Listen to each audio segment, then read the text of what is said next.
Hey, what's going on? It's Bebop here, and got some very exciting news. The Winter Trial Speedrun event, server versus server, will be held this weekend, and I am looking forward to that. I will be hosting Marama's group, and we will be running Friday through Monday.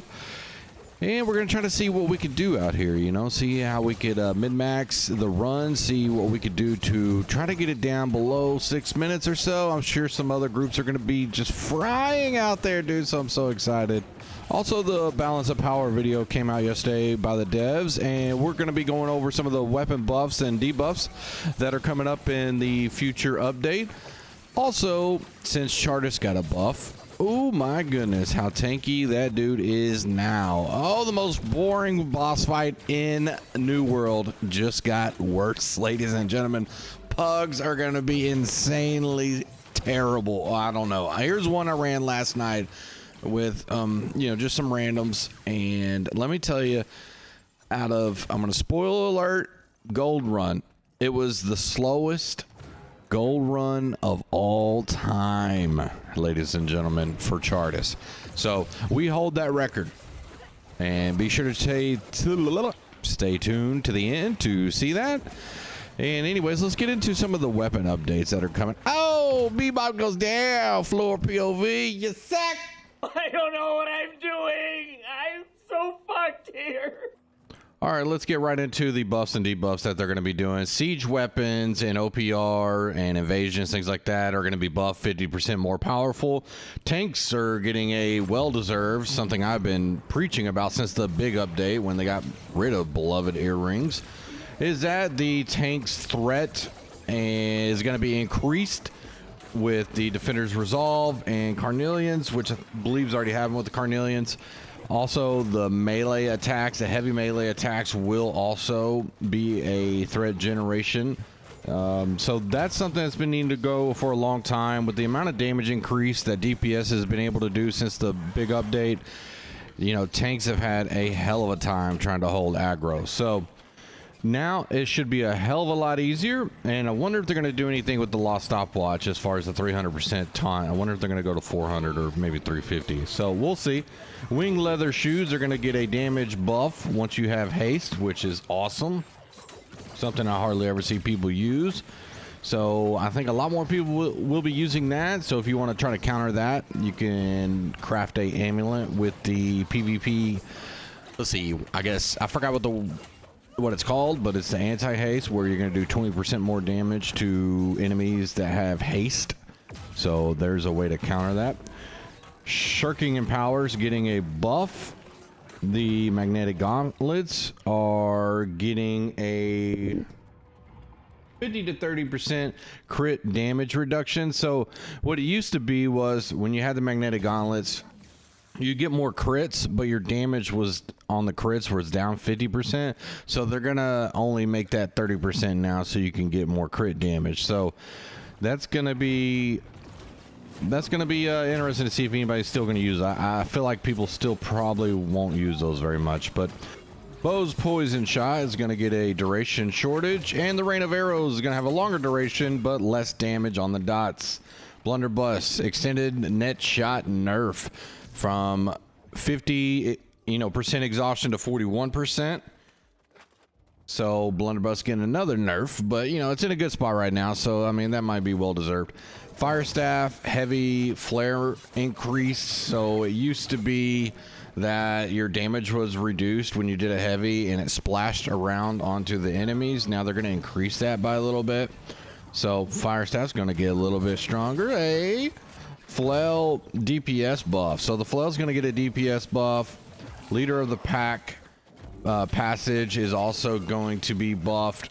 So your self damage will be increased by 5%. Same thing with the Empower that you give the teammate.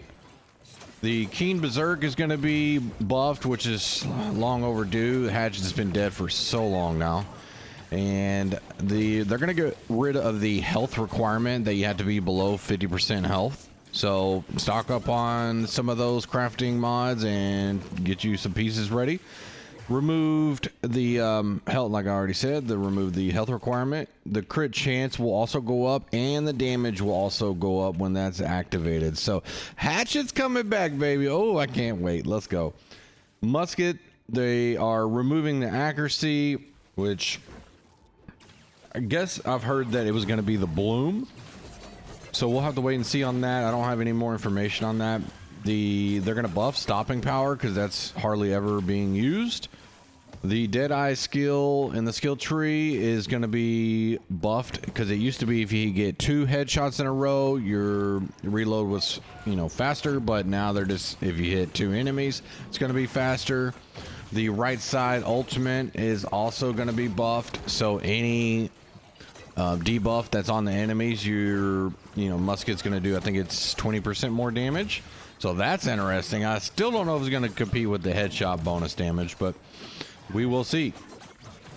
The underwhelming, very poorly DPS managed weapon, the rapier, probably the worst DPS weapon in the game. No one touch it besides me, okay? No, you don't want these problems, but it's getting a buff, which is insane in my mind. It's already so good.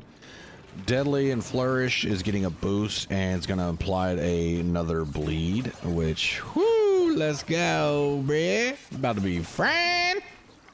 And the Spear Evasive Maneuver is going to be, instead of all dodges after 2 seconds of getting a crit, it's going to be the next dodge. Crits will now, instead of giving you, let's say, 20% damage or 20% stamina on a critical hit, it's going to be a regeneration increase instead, which is, it's interesting. I think it'll be still just fine. The Fortified Perforate is going to be getting a nerf again. So, I mean, if you got those craft mods, you might want to sell them now because they are still going for a good price in the store because they're going to drop. SNF is getting a SNS. Did I say that right? SNS is getting a buff, ladies and gentlemen. Oh, I love the SNS DPS, but I'm going to start with the tank side first. Defender's Resolve is getting a taunt increase, and it's going to act faster instead of the 3 to 4 seconds that it takes to initiate. It should be in the next 2 seconds. We will see. The cooldown reduction is also going to be good on that. I've been saying that for so long. Sword and shield tanking is just lack of taunts, and that cooldown reduction is just so long. So now they're finally getting around to that, which is great. The Whirling Blades radius is going to be increased, which is needed to be a thing for a while now. Healing 30% better health also with the Defender's Resolve. So that's, it's healing is 30% base health instead of max health. Sorry. So that's going to be another increase with Defender's Resolve. And the Warhammer is getting a Mighty Gavel buff. So that's going to be, instead of 170, it's going to 190. So, I don't know if anybody uses Mighty Gavel much. Maybe in PvP. I'm not really sure, but I don't ever see it in PvE. But, yeah, those are the weapon updates so far. Let me know what you think about those in the comments. I know I'm going to be looking forward to the hatchet buffs, the sword and shield buffs. The flail buff is going to be interesting. I mean, already if you run into a healer with a flail and shield, whoo, they are tough to, get rid of. And now that they're going to be able to do a little bit more DPS, I know I started playing PvP again yesterday, and that's my build. So, hey, maybe I get some more kills, man. But everything else seems to be balanced pretty good. I don't see anything that's outlandish. I know the bow players are probably going to say, yeah, what about us? But those dots are insane on the bow, guys. Let's be honest here. Well, that does it for the updates. I'm going to let this Laz run go. And you know what? I might just skip to the Charis fight. This was a terrible run. It was a gold run, but it was... Oh! That Charis fight was long enough. I don't want you to sit through this whole thing. So we're just going to skip right to that.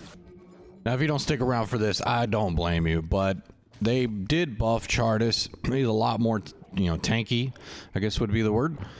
And tanks, if you do tank Laz, always set up a DPS class for this boss. There's no reason to be in heavy tank gear, not doing any DPS. It's not his fault.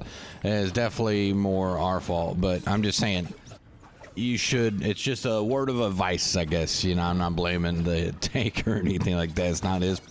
You know, he's not a DPS, but if you want to, you know, maximize your tanking, always have a light, you know, 5 con or 50 con, whatever you're comfortable with, set for this boss, because you don't need a tank here. Healer, make sure you have Void Gauntlet. Oblivion needs to be constantly down, and that would help out. But this boss fight is tanky.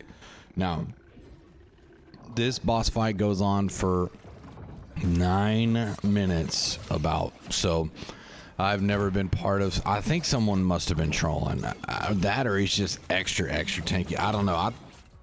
Are we missing a player? Did someone change gear and their under gear score not doing damage? I just really don't know what's going on here, but oh, it's so slow. You know what that's gonna do? Make the most boring fight in New World even more boring. And pug runs are just gonna be brutal on this guy if this is the fact, because you know 99% of tanks do not have a DPS set for this class, and you're lucky if you have a, you know, healer with a, you know, VG instead of a flail. So keep that in mind. If you see your healer having a flail, make sure you have a VG on you at all times. But yeah, I know they buffed the bosses in Need also, so Need and Laz boss fights are tougher, which, hey, I'm all for, because it'll be interesting, especially with our group, because we can fry. But for random groups to make that last boss fight in Need harder, oh man, I think now you definitely won't see people running that in pugs, but pugs are almost dead anyways. But all right, well, enjoy this fight. I hate the hand mechanic I typed in before. No hand, stupid crap. I don't like that trash. But when I saw the DPS this slow, I'm like, dude, we gotta do whatever it takes, because we're about to die to the laser if we don't. So, all right, I'll see you on the next video. Have a good day.